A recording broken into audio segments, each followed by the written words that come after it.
everyone, welcome back. I'm Sean, this is Mark, and today we're going to be talking about reframing and metaphors and how we can apply that in the sales environment. And it comes back from NLP, but it's not just NLP. This is actually something that happens throughout life through our storytelling and shifting beliefs.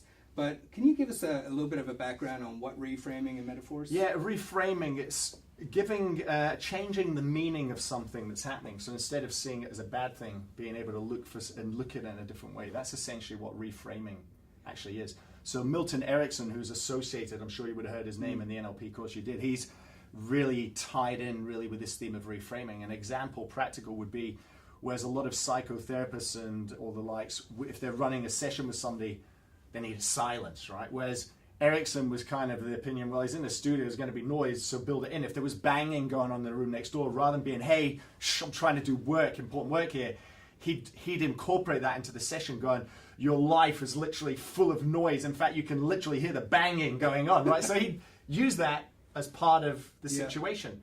That's reframing. Does that make sense? So that's kind of using what's going around you and reframing it to give it change the context, change the meaning that you're giving it. And that's what reframing is. And ultimately, you want to do that in instances where somebody feels like they're holding a firm belief on something. Yeah. And the funny thing is, people hold some fascinating beliefs for themselves, and it's and how they validate that to themselves is bizarre in some of the excuses they give themselves. But if you can just do that reframing, that shift of belief, you can get them on another path of thinking. And that's really important if in a sales element, if you're looking at them for changing a supplier from them to you, or products, or taking on additional sales. You need to be able to shift the way that they're currently thinking. So that's all essentially what we're talking about. Shifting the context or meaning that somebody is giving to something. I mean, a silver lining is kind of like that as well. But this is, understand, this is not about an artificial positive in everything. It's just trying to change the context or meaning that somebody's given something. And human beings are meaning-making machines. We give meaning to everything. So therefore, reframing is a great tool to help get people to give different meanings to situations. A good example of that, I'm a whiskey fan. I love my whiskeys. And, is that bizarre? I grew up in Scotland. I don't.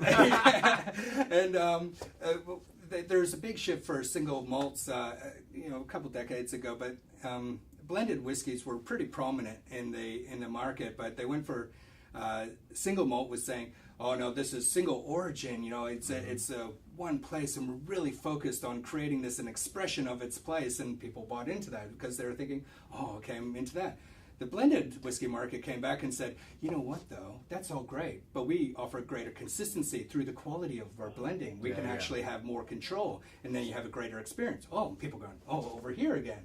So what they're constantly doing, marketing people are excellent. They're constantly reframing. Yeah, constantly giving new context or meaning to certain things. That's what reframing is in a nutshell, is getting people to see things differently. And that's why it ties in. We bundled in this conversation reframing and metaphors or storytelling, because that's essentially what metaphors and storytelling do for you. They become the context to reframe.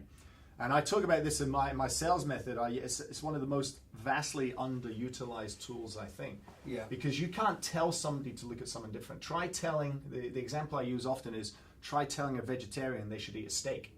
Hard sell or easy sell, right? It's hard because there's so many values. So you can't tell somebody anything. That's an obvious example, but same goes for something more simple. You can't tell somebody to look at it differently.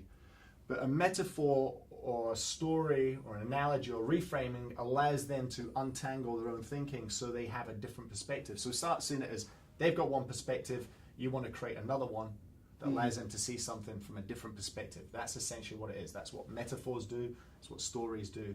That's what reframing essentially does. And we're not saying that you have to pull out a book and say, start reading Goldilocks and Three Bears. Although you can. But there's some very simple ways you can. There's some very simple ways that you can do it, even through suggestion. I'm not going to go too far into hypnotic language or anything like that, but saying things, if you think about it, it could work for you in this way. Create that. Yeah, exactly. That's an art of storytelling, because you're getting them to think about it, and that's really what storytelling is all about. Exactly. Get them to think. Don't tell them. Take them on the journey. Let them think, because they're untangling their own perspectives. The sales evolution's been really fascinating. It used to be about the product and what it delivered, and then it was about features and benefits and what met customers' needs, and went into professional sales, and now I'm seeing a big circle back. It's more about personalized sales, and people want personal experiences and connection. This is a real key opportunity for reframing and metaphors, or the art of storytelling, or the power of storytelling, to really harness this, because this is really where the sales evolution is leading to. Completely. And when you think about it, see, metaphors or stories, to me, our world, I talk about this in my culture module, our world is built on stories. Histories are created through storytelling. Legends are created through storytelling. Cultures are bonded and binded and stay together through the power of story over centuries. At a weekend, you go and catch up with your friends in a pub and share stories. Yeah. You know, drinks in a company, it's sharing the wins and the stories. So therefore, why is it any different for a sales interaction? It's like people buy stories. Simplify facts to their core. Facts go as a handout. Simplify facts to the core. Focus on building the story with it. Yeah. And that's often the piece that people miss, because they think in business it's this logical transaction, whereas the story really gets people engaged more fully than that. We see this when in some sales, with some sales professionals, they really try to ascertain what the needs are, the underlying needs, and you know, is it the Ferrari he wants, or is it providing for his family? But where they often miss the gap is looping it back around. Yeah. You know, on how whatever your product service offering is, and how that's going to help feed into it, and creating that story, that environment, that experience, and allowing them to envision it in their head. Yeah. That's really what we're talking about here, is shifting and becoming side by side. And you would have done as well in your NLP course the concept of association and disassociation, right? So that's the same thing. It's kind of in the same bag, and you're trying to tell people to get them to look at something differently. And associated experience is something that they're living right here. They can really feel it. Disassociated is they're kind of further back from it. They're watching a movie screen with it playing out. Yeah. So think a disassociated experience, something a bit left field, can be a safe way for them to untangle their perspective. Yeah. Sometimes an associated, kind of in your face with a story can be powerful, but you've got to choose. Do you want an in your face story to make you feel the impact, or do you want a slightly more subtle safety net that allows you to then come in and untangle your own thinking? So a disassociated or associated story or reframe is also another way of looking at it. You can think of that in, to put that in application in 3 different ways. Have you ever heard of a story where this happened to someone, or this personally happened to me, or has this ever happened to you? Yeah. So the 3 parties, I mean, you can dissociate from someone, hey, how's that Trump doing? You know, it's whatever. But that's one way. I also find questions are a really good way of navigating around those. Some people don't handle questions when they're challenging themselves, like, okay, I understand you're a supplier, but has he ever let you down? I mean, it's probably a cool question to ask, but if they react badly to it, it gives you kind of a clue where not to take that. Maybe take a step back and think of storytelling another way. Yeah. So there we go, some good quick tips on that. So that's reframing. Change the context. Use either language or words or hypotheses to help somebody change the context or meaning they're given something. You can do the same using powerful metaphors, analogies, stories, storytelling. All of it does the same thing, which is to help shift the perspective that somebody has and help shift the context or meaning that somebody is given something. And it paints you as being right there beside them.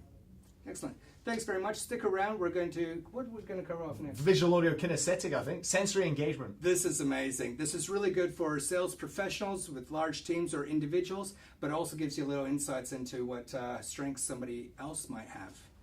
Cheers.